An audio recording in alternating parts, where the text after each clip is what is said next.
Dybala Inter da prendere oppure no? Seconda parte del nostro approfondimento sul nome del momento, sul nome che sta infiammando il calciomercato in queste ore, dopo la notizia del molto probabile addio di Paulo Dybala alla Juventus a parametro zero al termine di questa stagione. L'Inter per il futuro dell'argentino è un'opzione, se ne parla da sempre, da molto tempo, e l'Inter va sicuramente tenuta d'occhio. Nella prima parte, come sapete, del nostro approfondimento ho fatto il punto con la notizia, vi ho dato quindi tutti gli aggiornamenti su cosa sta accadendo in queste ore e poi soprattutto vi ho dato quelli che sono i miei 13 motivi che fanno di Dybala all'Inter un buon colpo. Secondo me ci sono 13 buoni motivi per approvare l'arrivo di Dybala all'Inter. Se non lo avete visto, vi invito ovviamente poi a recuperarlo, ve lo linko anche al termine di questo episodio. In questa seconda parte invece andiamo ad analizzare quali sono i motivi che invece finiscono nei contro, ovvero che cosa preoccupa, almeno a me, in un eventuale arrivo di Dybala all'Inter, quali sono le cose che magari non mi piacciono o mi piacciono meno, se così vogliamo dire, e facciamo poi quindi la somma finale con le conclusioni attorno al nome di Paulo Dybala e attorno appunto alle voci sul possibile arrivo all'Inter. Partiamo subito quindi con i contro, vi dico già che ho identificato 8 motivi per i quali Dybala all'Inter potrebbe non essere un buon affare, 8 motivi che vanno contro appunto all'arrivo di Dybala all'Inter. L'ultimo in particolare è un motivo che secondo me anche qui accenderà le discussioni e che accende e che apre anche delle ulteriori riflessioni che faremo insieme nel corso di questo episodio. Parto subito dal motivo numero 1, dal primo contro che c'è all'interno dell'operazione Dybala secondo me, e non si può non partire ovviamente dal discorso fisico, della tenuta fisica, dell'integrità fisica di questo calciatore. La grande incognita che si porta dietro Paulo Dybala è legata ovviamente ai tanti problemi fisici, ai tanti infortuni che ha avuto soprattutto nell'ultimo periodo, nell'ultima parte della sua carriera. Vi condivido da Transfer Market il riepilogo dei suoi infortuni tra problemi fisici, il Covid, problemi alla coscia, affaticamenti muscolari, l'infortunio al legamento collaterale mediale a inizio gennaio 2021. C'è tutta una cronaca di infortuni che porta Paulo Dybala, se sommiamo la stagione 2020-21 e la stagione 2021-2022 che non si è ancora conclusa, di fatto Dybala fin qui ha saltato in tutto 36 partite, quasi la metà, e questo inevitabilmente è un bel problema. C'è chi dice che per vari motivi quest'anno soprattutto avrebbe potuto giocare qualche partita in più che invece poi ha saltato. Comunque va anche detto che chiuderà la stagione con oltre 30 presenze, però ecco, sicuramente la cronaca degli infortuni, soprattutto degli ultimi 2 anni, vede diversi problemi che non possono essere sottovalutati, non possono passare con troppa leggerezza sicuramente, visto soprattutto l'investimento di cui si parla.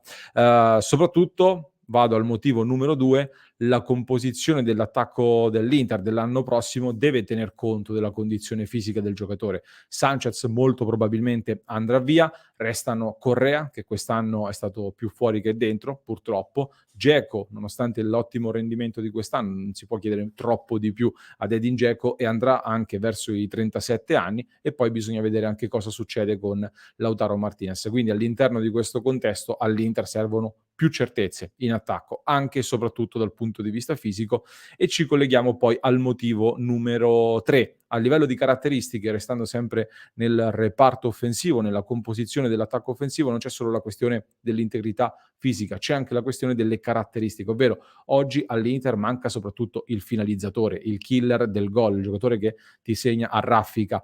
La priorità dell'Inter oggi è quella lì. Dybala è vero che ha i gol nei piedi, sicuramente, ma non è lui sicuramente il primo giocatore a cui penso per le caratteristiche che ci mancano oggi in rosa. Non so cosa ne pensate voi da questo punto di vista. L'ingaggio poi, motivo numero 4, è da tenere anche questo fortemente in considerazione. È vero che non si paga il cartellino, perché sarebbe un'operazione a parametro zero, ma si parla, oltre a delle importanti commissioni per l'entourage del giocatore, anche di un ingaggio da 7-8 milioni di euro, che vorrebbe dire fare di Dybala al lordo di fatto il giocatore più pagato della rosa, e probabilmente sarebbe anche uno strappo rispetto a quello che sembra essere invece al momento il tetto ingaggi dell'Inter. Motivo numero 5, un motivo che può suonare banale, ma va considerato. Sarebbe il terzo attaccante argentino in rosa allo stato attuale delle cose. Un ulteriore profilo sudamericano che si aggiunge alla rosa, un giocatore che chiaramente ci si aspetta che all'Inter possa avere un buon impatto e allora potrebbe rientrare in pianta stabile nella nazionale argentina, e l'Inter si ritroverebbe ad avere 3 attaccanti in Argentina ad ogni sosta per le nazionali, ed è un fattore anche questo che poi ad ogni sosta ce lo ricordiamo e dovremmo ricordarcelo. Motivo numero 6: ho sentito molti amici juventini e un paio di colleghi giornalisti che seguono la Juventus e mi hanno detto loro, ve la giro così come me l'hanno detta loro, di indicare tra i contro di un possibile arrivo di Dybala che secondo il loro punto di vista Dybala è un giocatore che non è stato incisivo e decisivo nei momenti veramente importanti. Questa ve la giro così come me l'hanno detta.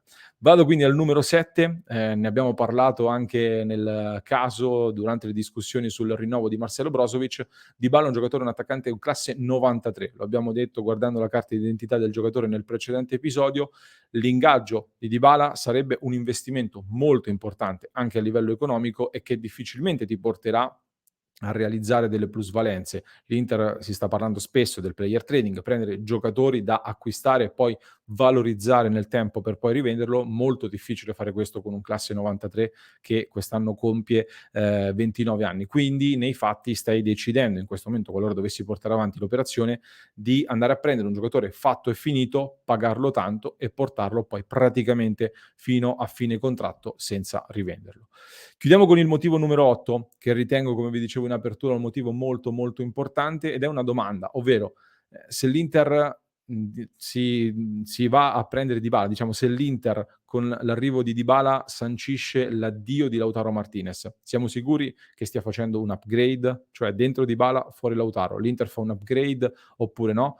Questa è secondo me una delle considerazioni più importanti da fare e con cui arriviamo poi alle conclusioni. Perché? Se l'arrivo di Dybala porta all'addio di Lautaro, per me è una grossa perdita, perché io continuo a dire che non abbiamo visto ancora tutto il potenziale di Lautaro Martinez, ma soprattutto viene ulteriormente a mancare ancora di più la prima punta, il centravanti, il giocatore che macina gol, perché per me Lautaro potenzialmente può diventarlo. Il giudizio quindi non può che essere legato all'aggiunta anche di una prima punta in questo caso, soprattutto di un giocatore che sia integro fisicamente, se Dybala porta all'addio di Lautaro Martinez. A prescindere da questo però, come dicevo anche nella prima parte, Dybala è un giocatore dal talento indiscutibile e se si presenta la possibilità di ingaggiarlo, secondo me, soprattutto a parametro zero, almeno un tentativo per capire se ci sono i margini per andare a fare l'operazione va fatto. Questo è il mio punto di vista. Anche perché, come dicevo, l'Inter ha bisogno anche di nomi che accendano i tifosi, che possano far innamorare i tifosi anche da questo punto di vista.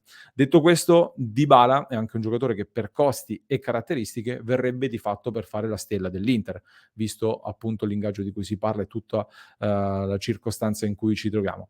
Ci può stare, sicuramente. Posso capire l'idea di voler costruire anche il reparto avanzato attorno ad un profilo di questo tipo. Io stravedo per Dybala infatti e non potrei che essere felice nel vederlo all'Inter. Però, e questa è la cosa più importante, secondo me tutto dipende anche soprattutto dalla testa del calciatore, con quale testa si approccerebbe al mondo Inter, perché se Dybala vede nel feeling con Marotta e nell'Inter la possibilità per rilanciarsi, per esplodere definitivamente e soprattutto per dimostrare anche alla Juventus che hanno sbagliato, va benissimo e lo prendo oggi e mi sta molto, molto bene.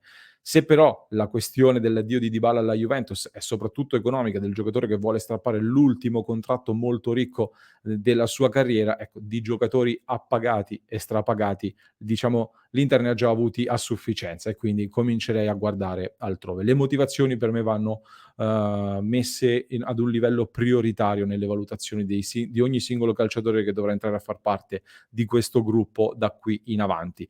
Fatemi sapere che cosa ne pensate. Questa è un po' la mia opinione, Dybala sì, Dybala no. Scrivetemelo nei commenti, voglio sapere la vostra opinione. Fatemelo sapere magari anche con un emoji. Pollice alzato se lo vorreste all'Inter, se mi avete seguito fino a qui, oppure facciamo la croce rossa se non lo vorreste e se non lo prendereste.